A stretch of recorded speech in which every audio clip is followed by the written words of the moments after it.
Hello, my name is Vera. I boarded that flight thinking it would be just another business trip. But when my stepsister, yes, the one who spent years reminding me I wasn't really family, served me a moldy sandwich with a smile, I knew something had snapped.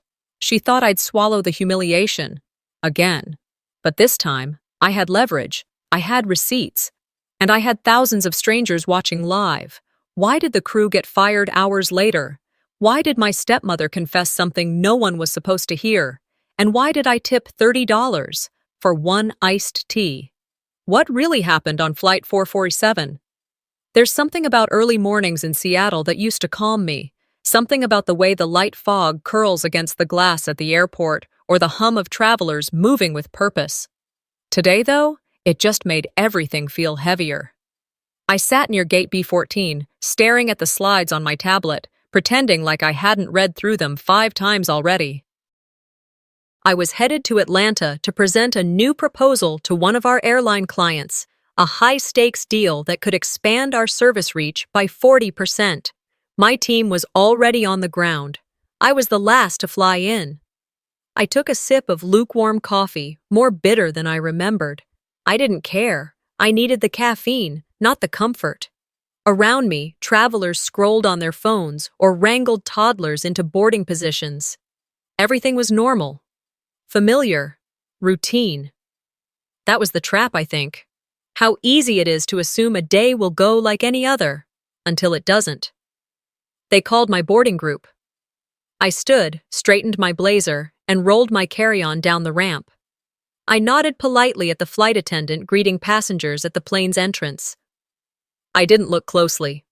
My mind was on gate connections, seat 18C, and mentally prepping the answer to every possible executive objection. Then I heard the voice. "Watch your step, ma'am." "Long flight ahead. Hope you're comfy in economy today."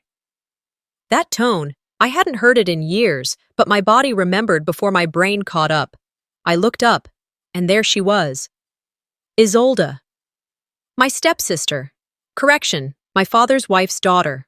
Not by blood, not by heart, not by anything that matters. Except for paperwork and pain.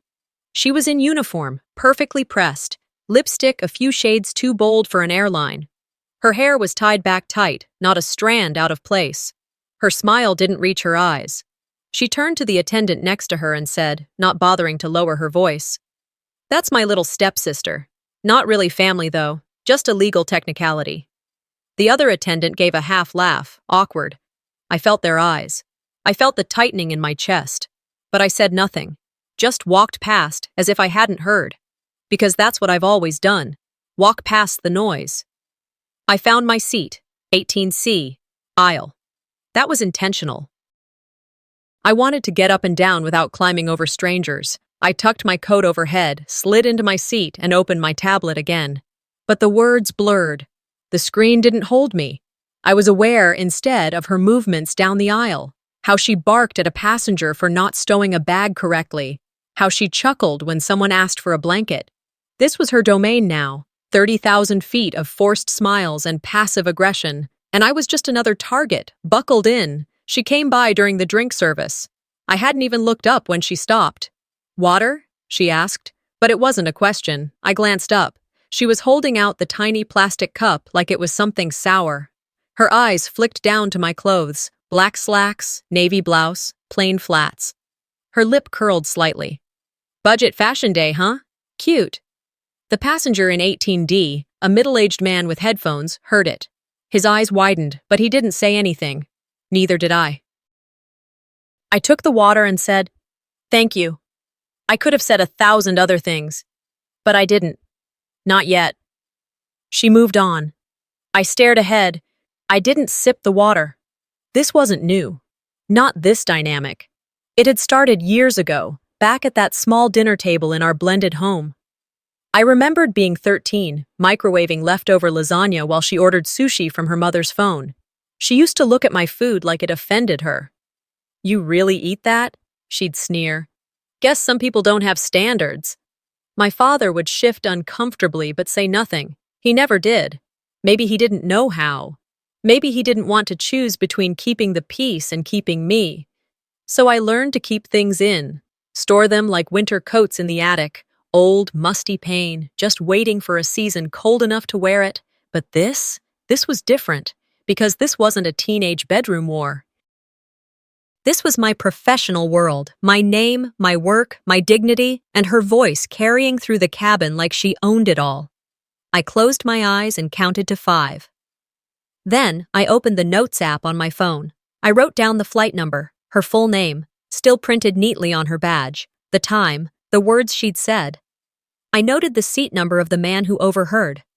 I took a picture of the water cup, not because I planned to post it, not because I wanted revenge, because I was done letting people like her decide how the story ends.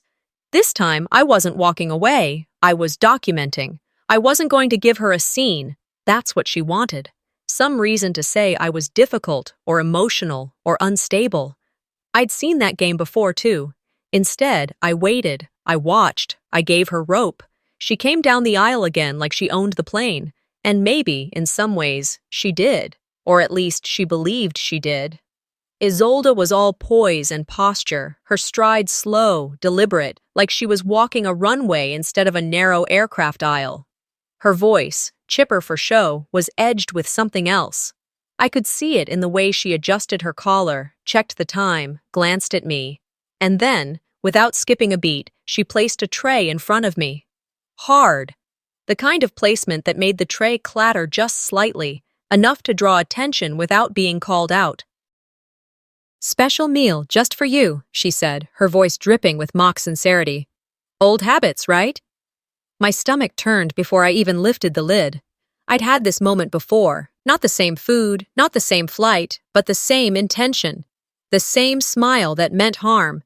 And when I opened the lid, it all became crystal clear. A sandwich, visibly spoiled, rested on a flimsy napkin. The bread was speckled with mold, blue, green, and something gray. It looked like it had been forgotten in a damp drawer for weeks. I looked at it the way you might examine roadkill. Not shocked, not scared, just numb. A numbness that covers something raw. No one said anything right away, but I could feel the weight of eyes. From across the aisle, from the row behind me, and from her. She was still standing there, arms folded behind her back, like she was waiting for applause. I tilted my head and looked directly at her, not smiling, not flinching. Then I pulled out my phone. No words. Just a photo, quick, silent, factual. The timestamp would take care of the rest. I wasn't going to give her the satisfaction of a reaction. Same sandwich, different decade. Back in the house, we both pretended was a home. She'd once told a table full of relatives during Thanksgiving. Veda's palate is so simple. She grew up on leftovers. She still likes cold food. Everyone had laughed. I'd laughed too, because that's what you do when you don't want to make a scene in front of people who already see you as extra, as excessive, as something to be tolerated but not embraced. She walked away without another word, her heels soft against the carpeted aisle. I took a breath that didn't fill my lungs all the way and turned to look out the window. I heard a soft ping on my phone. Group chat. Langford family. I shouldn't have opened it. I knew better, but I did. A photo of the sandwich appeared. Mine. Taken from over my shoulder, or possibly from a reflection. Caption. Looks like she got her usual. 2 seconds later, Vera, my stepmother, responded with a laughing emoji. She always liked leftovers. It's strange, isn't it? How your chest can ache and burn at the same time. How something digital, made of pixels and data, can feel like a blade made of glass. Not sharp enough to kill you, but cruel enough to slice deep and slow. My fingers hovered over the screen. I wanted to respond, to ask, "Do you ever get tired of being cruel?" But I didn't. I just locked the screen and set the phone face down on the tray. I thought of every birthday Vera forgot, every holiday where Isolde got the expensive gifts and I got socks, every time my name was left out of family announcements, every time they acted like I should be grateful just to exist on the sidelines. But I also thought of my father, of how he used to press his hand gently on my shoulder and say, "Don't let them write your story. You're not here to be quiet. You're here to be heard, but when you speak, make sure it matters." He was gone now, but the memory of that voice never faded. I glanced down the aisle. Isolde was chatting with a coworker again, laughing easily like she hadn't just served me something unfit for any human being. Like I was still the ghost in the house, haunting them with my presence, but not anymore. I pulled out my notes app and began typing. Flight 447. Date April 4th. Crew Isolde Caro, lead attendant. Incident Moldy sandwich served intentionally. Additional public humiliation. Witnesses present. Passive-aggressive commentary. Group chat participation. I didn't stop there. I listed each detail I could remember since boarding. Tone of voice, body language, phrasing. I added photos of the food, the tray, the name tag, and finally, the chat messages from Vera. Across the aisle, the teenage girl who had been glancing over for a while raised her phone subtly, her camera angled just right. She wasn't being intrusive, she was documenting. Her eyes met mine for a brief second. I gave the faintest nod. She started live streaming. It was quiet at first. Her whisper was barely audible over the hum of the engines, but I heard it. "Y'all seeing this?" she murmured to her phone. She adjusted her angle slightly. I heard the quiet ding of someone joining, then another, and another. Her eyes widened, and she tried to keep her face neutral, but the stream was building. I checked her screen. 47 viewers. And rising. The girl, Maya, I'd later learn, kept the camera low, framing both my seat and the galley area where Isolde had just returned. She wasn't aiming to expose. She was aiming to witness. I sat still, hands on my lap, as the cabin buzzed around me with its typical in-flight energy, magazine flipping, quiet yawns, a baby somewhere near the back starting to fuss. My phone vibrated again. This time, it wasn't the family group chat. It was a direct message. From Vera. "Don't start anything. This flight isn't about you." I stared at the words for a moment. And then I deleted the entire message thread. Not because I was angry, but because I no longer needed a record of her. My story didn't include their commentary anymore. The live stream was gaining traction. Over 100 people watching now. Comments began to roll in. "Is that mold on that sandwich? Yo, get her badge name. Who does this to family? She's so calm." I would have snapped already. "What airline is this?" I didn't react. I didn't speak. I just kept documenting. Because this wasn't about a sandwich. It wasn't even about Isolde. It was about dignity, and who gets to keep theirs, and who's expected to give it up quietly. They had no idea who they were provoking, and I was almost ready to show them. But before I could make another move, a voice I hadn't heard in years broke through the quiet hum of the cabin. "Still being treated like a stranger in your own family, huh?" I turned slowly, not sure if the voice was real or just one of those memories that sometimes come whispering back at the worst moments. But there he was, Alden Voss, sitting just 2 rows ahead in 14A. His posture straighter than most men his age, silver hair neatly combed back, and those sharp eyes that didn't miss a thing. He walked over with a pace that was neither rushed nor hesitant, just sure, as if he'd been waiting for the right moment. His hand landed gently on my forearm, steady, grounding. "Veda," he said softly, like my name held weight. "You holding up?" I didn't say anything at first. My throat felt tight, not from sadness or fear, but from recognition. It had been years since I'd seen Alden. He used to come by our house for Sunday dinners, back when my father was still alive, back when family still felt like a word that meant something. He looked at the tray in front of me, frowned deeply, and then pulled the empty seat beside me down. "I saw what she served you," he said, "and I saw how she served it." I let out the smallest breath, a nod. He didn't need me to explain anything. He already knew. "Your dad would have hated this," he murmured, "but he'd be damn proud of how you're holding your own." The old man had always been one of the few who treated me like I mattered, like I was more than an obligation or a ghost in someone else's story. I glanced at him and said quietly, "Thanks for saying that." Alden nodded, then leaned in slightly. "You want me to step in? Say something to her?" I shook my head. "Not yet. I have a plan." That answer made him smile, just a little. "Of course you do." He reached into his coat pocket, pulled out his phone, and began taking his own photos of the sandwich, without fanfare or commentary, just quiet support. "This isn't just rude," he said after a moment. "This is targeted, calculated. And it's not the first time, is it?" I shook my head again. "Not by a long shot." Alden let out a breath. "You're not alone this time." His words settled into my chest like warmth I didn't know I needed. For a moment, my eyes drifted to the window beside me, clouds drifting past like slow waves. It reminded me of another time I sat beside my father, holding his hand as he faded in a hospital bed.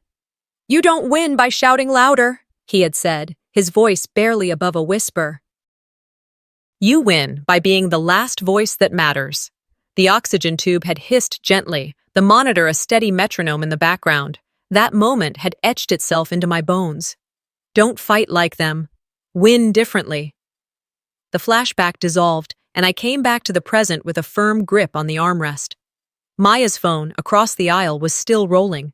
Her stream had jumped to over 300 viewers. She was subtle, smart. Her angle was clean, catching just enough of Isolde's smirks and service lapses to tell the story. I caught her eye. She raised an eyebrow as if asking, "Keep going?" I opened the messaging app on my phone, typed one line, and showed her the screen discreetly. "Keep streaming, just don't tag me yet." She gave me the slightest nod and adjusted her phone's angle. More comments flooded in. "Wait, is that Mold?" She just slammed the tray down. "What's her name?" "Someone zoom in. She's filming this like a documentary. I hope this woman sues them into the ground." The stream was growing like wildfire. I took a slow breath, opened another app, our company's client portal, and searched our vendor contacts. The airline's account manager was listed, along with 2 senior executives out of Atlanta. I copied their info into a fresh draft email. Subject: Internal escalation. Flight 447. Attachments: Documentation in progress. Tone: firm, factual, unambiguous. As I began typing, I noticed Alden looking over at me with quiet approval. "You always were good at being 5 steps ahead," he said. "She thinks I'm still that quiet kid who got leftovers and kept her head down," I replied. "Yeah," he nodded. "But you're the one writing the narrative now." It was strange how calm I felt. Not passive, not defeated, but clear. I outlined everything from the time I boarded to the current moment. Her remarks, the tray, the physical gestures, the family group chat. I didn't embellish. I didn't dramatize. I told the truth, clean and cutting. Once done, I saved it, but didn't hit send, not yet. I was waiting for one last thing, the moment where they realized they had no idea who I was. And by then, it would be too late to take it back. I didn't expect backup to show up first in the form of an older friend, but Alden's presence had grounded me, steadied the tremor I hadn't let reach the surface. And now, back in my seat, I watched the airline staff shuffle with heightened awareness, likely informed by the whispers circulating up and down the aisle, and possibly the live stream that now had hundreds of curious strangers tuned in. From the corner of my eye, I saw someone approaching with intent. I straightened slightly and put away my phone, not because I was hiding anything, but because I wanted both hands free, just in case. He stopped beside my seat, tall, clean-shaven, probably mid-40s, his navy vest pressed and his name tag polished like it was afraid of being anything less than pristine. His smile was rehearsed, professional, carefully manufactured. "Ma'am," he said, lowering his voice just enough to make it sound exclusive. "I'm Damian Harker, the in-flight service manager for this route. I've received word that there have been some concerns regarding your behavior." I looked up, slowly, making eye contact just long enough to force him to remember I wasn't another coach passenger with nowhere else to go. "Concerns?" I repeated, neutral as ice. "Could you be specific?" He blinked, just once, then launched into a speech he had clearly delivered before, perhaps a dozen times. It sounded smooth, almost polished, like someone who had practiced for deposition, not dialogue. "Several members of my crew have mentioned that you've been dissatisfied with the meal service," he said. While we strive to accommodate all preferences, we also ask passengers to be understanding about limitations in economy. We can't meet every personal expectation. The words fell into the air like a script written in a hurry. I didn't interrupt. Instead, I pulled out my phone again, not to record him, yet, but to jot down his exact phrasing. I paused just long enough to let the silence feel intentional. "Can I have your employee ID, Mr. Harker?" His expression didn't change, but his body shifted. It was minor, a shift in weight, a flicker in the throat. But I saw it. Of course," he said, reaching into his vest pocket and pulling out a card. "Just trying to ensure a smooth flight for everyone." That everyone hung in the air like a bad scent. I took the card, looked at it, and then at him. "Then I suggest you start by speaking with your lead flight attendant." His professional smile thinned. "She's been with us for 12 years. Never had a complaint." I didn't blink. "Then this is her first. Document it well." His jaw tightened. He gave a small nod and walked away, the way someone walks when they're pretending not to hear the chorus of witnesses just beyond the curtain. His shoulders were straighter than before, like he needed posture to replace control. It would have been laughable if it hadn't been so familiar. Because that's what people like him do. They put on one face for the world and another for those they think can't fight back. I noticed it again minutes later. Damien returned to the front of the cabin, smiling with passengers near the galley, offering water and pleasantries like nothing had happened.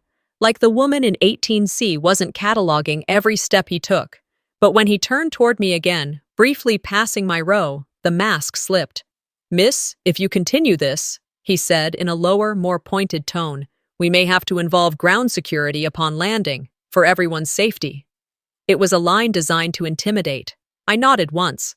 "Thank you, I've documented that." He blinked. Just once. But he heard the difference. That I wasn't asking for his permission. That I wasn't scared. He moved on. I resumed typing. All while Maya's phone, still propped discreetly beside her, ticked up. 832 viewers. 845. 900. The world was watching now. I took a breath. It wasn't deep, just steady. Then I pulled up the airline's internal crew messaging app, the one typically used for last-minute adjustments or crew-to-ground communication, and sent a message directly to Isolde. "Stop now. You don't know what's at stake." I waited. A few rows up, I saw her glance down at her tablet. She paused, read, then showed it to a coworker, laughing under her breath. She tapped a button and deleted it. She didn't reply, but I saw her mouth the words as she turned to her colleague. "What's she gonna do? Yelp us to death?" That was the moment I knew she believed she was untouchable. And that was going to be her downfall. There's something dangerous about people who've never had to answer for their behavior. They walk through life thinking rules are made for others. That their charm, or connections, or just enough plausible deniability will shield them from accountability. But Isolde had crossed into a space she didn't understand. She hadn't just insulted a passenger. She had done it in front of an entire digital audience, and worse, she had forgotten who I was, not because of a title or a paycheck, but because I'd stopped being the version of me she could mock and control. I sat back in my seat, the plane vibrating faintly beneath me as we began our gradual descent. The sky outside was starting to shift. The clouds were thinner now, the sun breaking through in long ribbons of light. Alden looked back from his row and gave a nod. I nodded in return. We were just getting started. By the time I made my way back to my seat, the hush that followed my message to Isolde had settled into something more electric. The kind of quiet that doesn't mean peace, but anticipation. I could feel it, humming low through the cabin. It wasn't just mine anymore. The people watching the stream, the ones pretending not to listen but glancing sideways, the ones leaning ever so slightly toward the aisle. They were part of this now. I sat down, crossed my legs, and closed my eyes for a moment. I didn't need to rehearse. I knew what was coming. And then I heard it. Not Isolde, not Damien, not anyone in authority. It was a junior crew member, talking too loudly in the galley, a little too close to the curtain, unaware that every word was sailing through the cabin like a paper airplane with a razor's edge. "That big tech client," the attendant was saying. You know, the one who basically paid for our whole bonus last quarter? A pause, then a name, my company's name. They're the reason this route even got renewed. Can you believe that? I didn't need to believe it. I wrote the contract. I opened the Notes app again. New bullet point. Employee conversation confirms client financial impact. Mentioned bonuses tied to account. Vindication has a sound. It's not loud. It's not even sharp. It's soft, almost like a click, like a door that was stuck suddenly opening. I let it settle, then looked over at Maya. She'd caught it too. Her eyes flicked to mine, her lips curved in something between awe and curiosity. Her phone screen showed her growing audience, over 1,500 viewers now, and climbing. The comments were relentless. This is blatant discrimination. How is she this calm? Name and shame. Post that badge. I'd be in jail by now if this happened to me. Someone tag the airline's Twitter. Now. My phone buzzed. A text. Maya. Need me to stop? I typed back. Please continue. Truth needs witnesses. Then I opened the side compartment of my briefcase. Inside was a leather folder, not flashy, just clean, professional, and perfectly organized. I opened it carefully and ran my fingers over the edges of the documents inside. A hard copy of our current vendor contract, my credentials, and a few key printouts from the airline's own executive portal. I also retrieved a small silver card case. From it, I pulled one business card, crisp, white, embossed with gold lettering. Vera Moraine, Chief Executive Officer, Stratus Engineering. My father used to say, "Don't walk into a fight holding a sword you don't intend to use." I'd always remembered that. I checked the seatbelt light, still off. The cabin was beginning to dim slightly, flight attendants prepping for descent soon. It had to be now. I stood. The aisle felt narrower than it had 30 minutes ago. Or maybe the tension made everything feel tighter. I walked forward slowly, deliberately, past passengers with tired eyes and headphones, toward the galley. Isolde was laughing again, with someone. Her posture was loose, easy. She hadn't seen me yet. I stopped just before the curtain and waited. One breath. Two. Then I stepped in. She looked up and froze. "Isolde," I said, holding her gaze. "You should know who I am before this flight lands." I placed the business card face down on the counter between us. Her eyes darted to it, then back to me. She didn't move. I flipped it over with 2 fingers. The silence that followed wasn't just hers. It rippled. Her coworker's eyes widened. Damien, walking up behind her, caught a glimpse and stopped mid-step. He picked up the card. His lips moved silently as he read it. And then, he paled. Isolde opened her mouth like she might say something, but nothing came out. Behind me, Maya's phone captured it all. The chat lit up like fireworks. "No way! CEO?" She played them all. "This is art, literal art. The card! I'm screaming! Executive Queen, let's go!" I turned to Damien. "I'd like to offer you a professional suggestion," I said. My voice was steady, measured, not loud. "If you continue to mishandle this situation, you won't just be managing PR damage. You'll be managing the collapse of a multi-million-dollar contract. And a public backlash your internal policies clearly aren't built to handle." He said nothing. Then I looked back at Isolde. "You had a choice," I told her. "No, you always did." She blinked. That same flicker of disbelief I remembered from every holiday, every dinner table war where she played the golden girl and I was cast as the outsider. She thought the power dynamics would always stay the same. And then I walked away. Not quickly, not triumphantly, just clearly. The kind of walk you take when you've finally stepped into your name and no one else can write over it. I sat back down. My tray table still held the moldy sandwich. I pushed it to the side. Alden turned from his seat and gave me a slow, approving nod. "Damn," he said under his breath. "You didn't even raise your voice." "No need," I replied. "The data speaks louder." The moment I slid back into my seat, I could feel the shift. No one said it outright, but the atmosphere had changed. The smirks had faded. Conversations dipped into awkward pauses whenever I walked by. Even the steady rhythm of the beverage cart felt more careful now. like the crew was suddenly aware that someone was watching, and that this time their actions would echo beyond the aisle. I glanced at my phone again. 5 missed calls, all from the same number. The airline's corporate relations office. I didn't call back. Instead, I tapped my contacts and dialed someone who'd understand what mattered. The vice president of corporate accounts for Skyline Airlines picked up on the second ring. "Ms. Moraine," he answered quickly, as if he'd been expecting the call. "We've been trying to reach you." "I know," I replied evenly. "I've been busy. Would you prefer to speak off record, or should I put you on speaker so the rest of the cabin can hear you answer for this?" There was a pause. Not long, just long enough.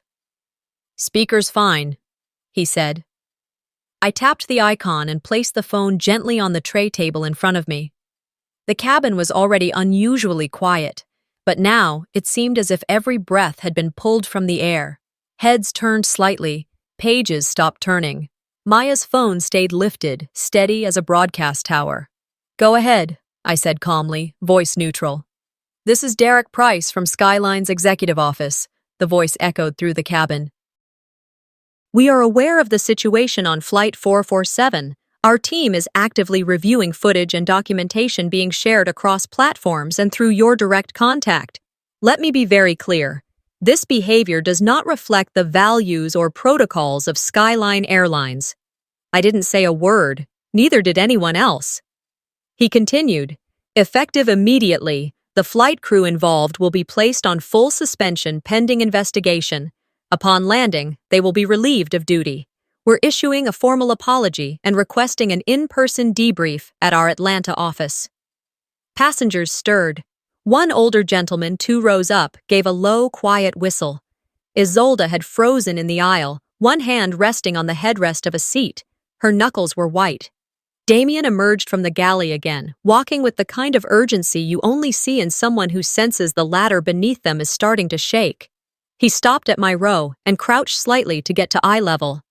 "Mrs. Moraine, I think there may have been a misunderstanding. I apologize if you felt—" "Please don't," I said, lifting a hand to stop him. My tone wasn't sharp, just final. He looked caught between offense and discomfort. I pulled a small folder from my briefcase and slid it onto the tray. Inside was a handwritten timeline. Every incident since boarding, noted with timestamps, direct quotes, and crew names. "This is for your records," I said, "in case yours are missing pieces." He reached for it, but didn't open it. "Have a good day, Mr. Harker." He hesitated like he wanted to say something else. Then he stood and walked away without a word. From behind me, someone softly clapped once, then stopped, embarrassed. But it was enough to make the point. People had seen. People had heard. And not everyone in that cabin was going to forget it. Meanwhile, back in the galley, Isolde was pacing. She wasn't smiling anymore. Her confident stride had given way to something smaller, quicker, uncertain. I saw her lean toward one of the newer attendants, whisper something. "She can't actually fire us, right?" The younger woman looked down the aisle toward me, then back at her. "That's the woman whose company pays for nearly a third of our regional contracts," she whispered back. Isolde's lips parted, but she said nothing. Panic, when it hits someone who's never expected consequences, isn't loud, it's subtle. You see it in the way they stop meeting eyes, the way they fidget with their sleeves or check their watch twice in 10 seconds, the way they look like they're calculating how fast they can rewrite their story. Maya's stream ticked past 5,000 viewers. Comments streamed in like a river. "She's a CEO? Wow, they really picked the wrong one. This is a masterclass in staying calm under pressure.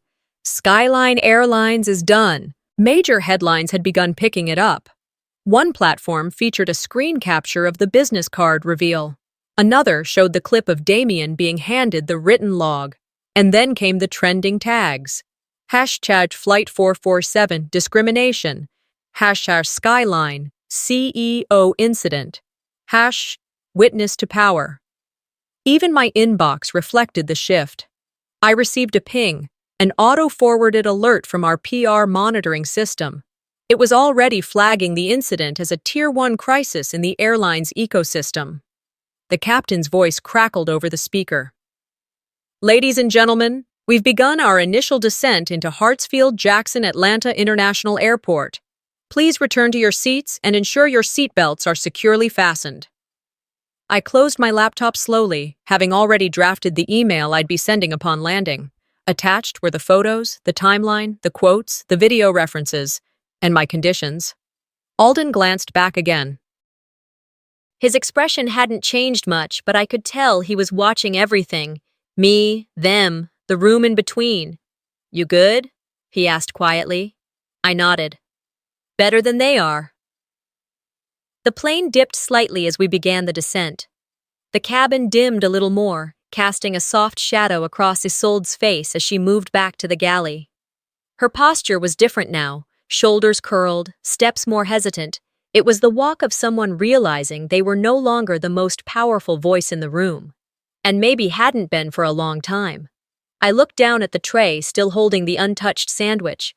I thought of every time I'd let something like this slide, every moment I'd given the benefit of the doubt, every time I'd chosen peace over dignity. This wasn't about proving a point anymore, I thought to myself as I packed away my materials. It was about resetting the standard. It had taken me years to understand that sometimes silence is grace, and sometimes it's complicity. I wasn't interested in revenge. I was interested in impact. And I was just getting started. The seatbelt light chimed on as the wheels began their slow descent toward Atlanta. I could feel the gentle drop in altitude settle into my chest, like the moment just before something breaks open, not painfully, but inevitably. And then my phone buzzed again. The name on the screen made my pulse pause for just a second. Vera. I stared at it for a beat longer than I should have. Alden, 2 rows ahead, tilted his head back just enough to catch my expression. "You okay?" he asked quietly. I didn't answer him. Instead, I pressed accept, knowing full well Maya's stream was still running, knowing that anything said could, and probably would, make it to every corner of the internet within the hour. "Veda?" Vera's voice came through, clipped and heated. "What do you think you're doing?" My fingers curled around the armrest, not in fear, but in something closer to anticipation. "I'm flying," I said. "Don't play coy with me. You know what I mean? You've humiliated your sister in front of the world. Why would you do that to your own family?" The words stuck in my ear like chewing glass. "Family," I said softly.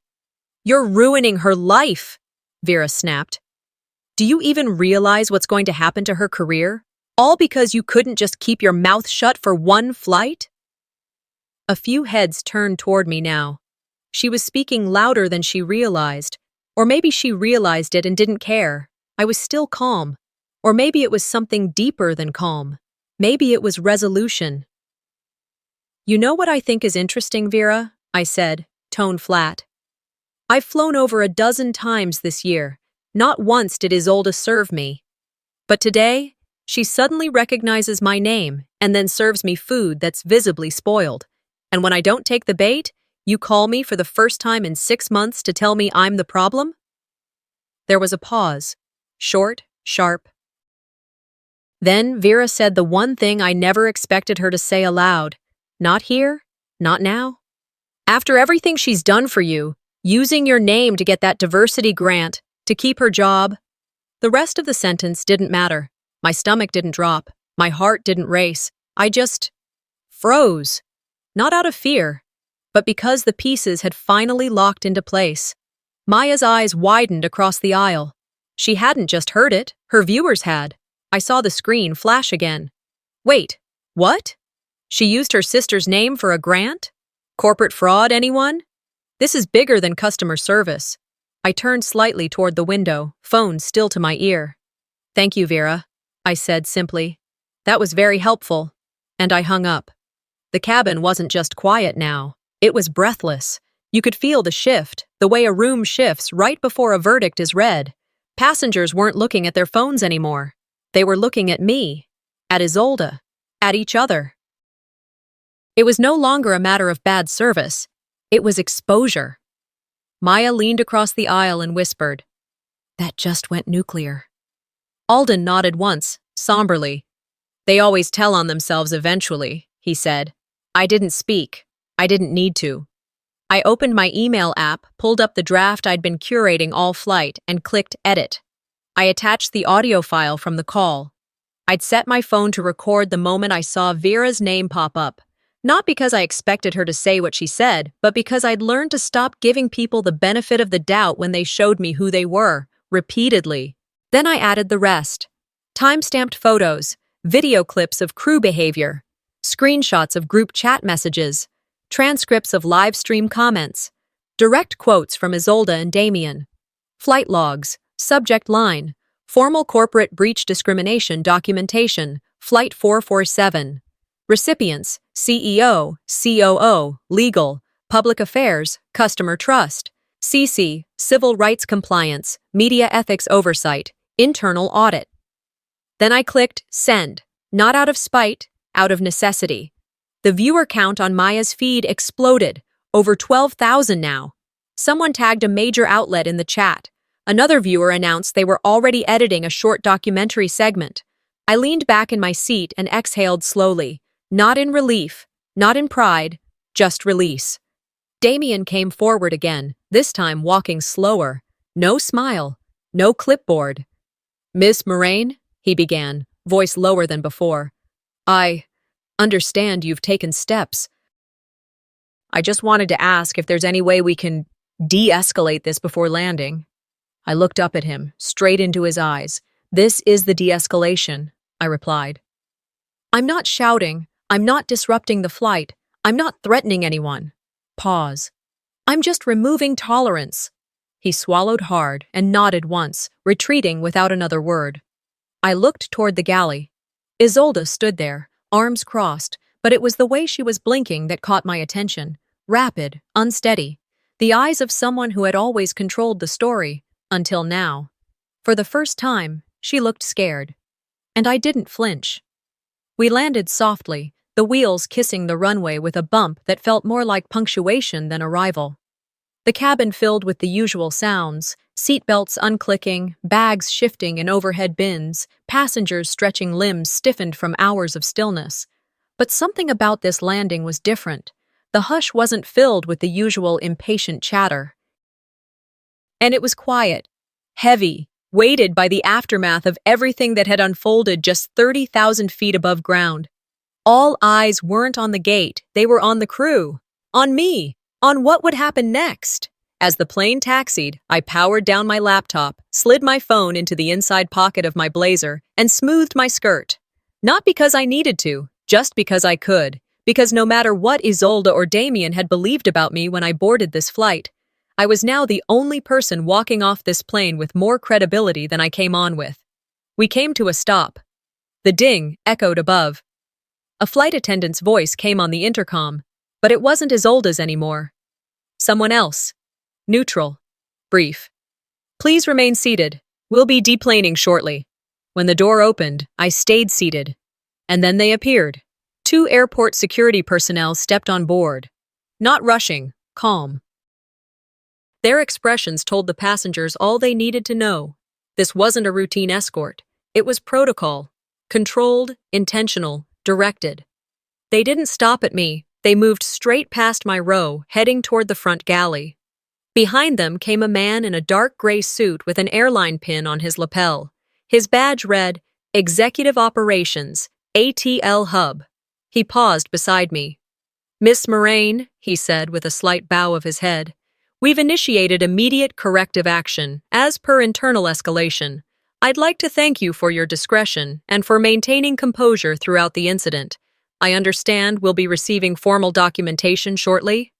You already have, I said calmly. He nodded. Understood. My team will escort the involved employees off the aircraft now. Would you like assistance to the terminal or to remain private? I'm fine, I said. I think they've had enough of an audience. He turned without another word and walked up to Damien first. A whisper, a nod. Damien stiffened visibly, his face drained of color. Then he followed the security officers without protest. Isolde was next. I saw her face shift as the man approached. She stepped back, then forward again, as if confused by where she was supposed to go. When he handed her a printed letter, She took it with shaking fingers.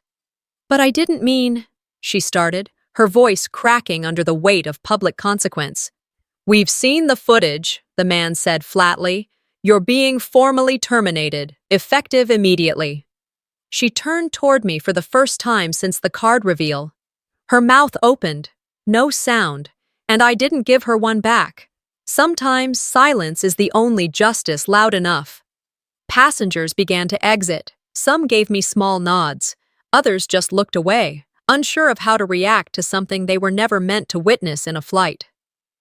Once off the plane, I walked through the terminal with Alden beside me, neither of us speaking. The hallway seemed longer than usual, like the moment needed space to breathe before fading into memory. Near the gate, my phone buzzed. One new message. "Vera. We didn't think you'd go this far." I stared at it for a beat, then typed, "You never thought I could," and hit send. That evening, the conference hall buzzed with pre-keynote chatter. Tech executives, university professors, nonprofit directors, and policy analysts filled the rows under the soft lights of the National Tech Ethics Summit. My name was already on the program, but now it was something more. Not just a speaker, a story. When I stepped onto the stage, I didn't clear my throat. I didn't adjust the microphone. I simply looked out at the audience, then at the back of the room where Maya stood quietly, with a press pass around her neck and a camera still in hand. Alden was in the front row, arms folded, eyes steady. "I was supposed to talk to you tonight about artificial intelligence and ethical design," I began, voice even, "but what happened to me today reminded me that the greatest algorithm we'll ever run is the one inside our human system, how we treat each other when power, bias, and silence collide." I paused. Silence can be a strategy, but only if you speak at the right time. There were no cheers, just listening, real, thoughtful listening. Later that night, the stories spread. My speech clipped together with Maya's footage became a headline on major outlets. A side-by-side comparison of the cabin incident and the keynote hit the trending pages within hours. People weren't just reposting, they were relating. Other former passengers came forward, crew members from different cities, employees who had once felt invisible. Civil rights organizations reached out. The airline issued a formal statement, citing a systemic review in response to recent events. That night, back in my hotel room, I peeled off my shoes, poured a glass of water, and finally allowed myself to sit. On the table, I placed a photo frame I kept tucked inside my luggage, my father in a suit, smiling from the podium of his own keynote 20 years ago. "I did it right, didn't I?" I whispered to the room. The city outside buzzed in quiet contrast. Lights danced off windows, taxis passed, life continued, but I knew, in that stillness, that something had shifted. Not just for me, for all of us. It had been 3 months since Flight 447.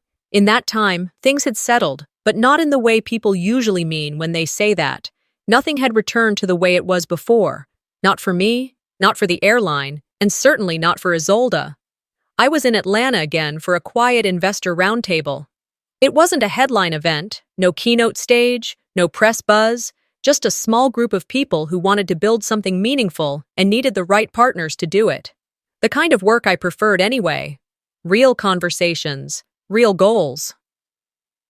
After the meeting ended, I declined lunch at the hotel, opting instead to walk a few blocks through a quaint little district I hadn't explored before. The streets were lined with brick buildings and wide sidewalks.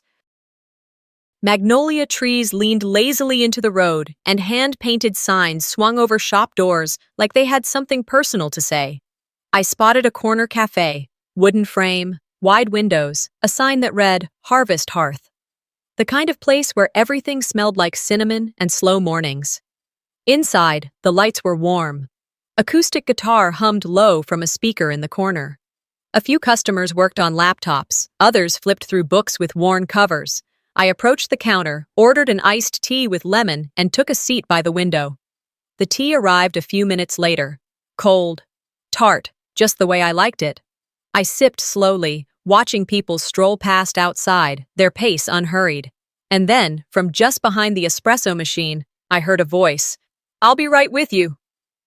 Something about the cadence pulled my attention. I looked up. She stepped out from behind the counter, carrying a plate toward another table, hair pulled back in a simple knot. No makeup. Plain black apron. No badge this time. Just a name tag. Isolde. I didn't move. Just sat there, fingers around the glass. She turned. Our eyes met. It lasted only a second, but it held everything. She didn't falter, just gave a small nod, turned, and continued toward the couple waiting for their lunch. I took another sip. My hand was steady. From the corner, a younger waitress leaned over and whispered something. Isolde glanced toward me again, barely perceptible.